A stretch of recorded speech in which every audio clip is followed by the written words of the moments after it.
Ginagawa to ng lahat sa kalan. Kung gagawin mo to, tatagal ang gas mo. Ito ang tinatawag na burner. Kapag barado to, maraming mantika, dumi at basa dahil sa nahulog na langis, gatas, pagkain o sabaw ng beans.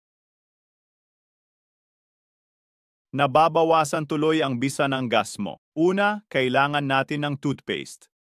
Pahiran lahat ng parte ng burner. Lagyan ng toothpaste ang buong burner. Ngayon, ilagay ang mga parte ng burner sa lalagyan. Magdagdag ng 2 kutsarang asin. Tapos, 1 kutsarang baking soda. Maglagay ng 1 kutsarang sabon panlaba.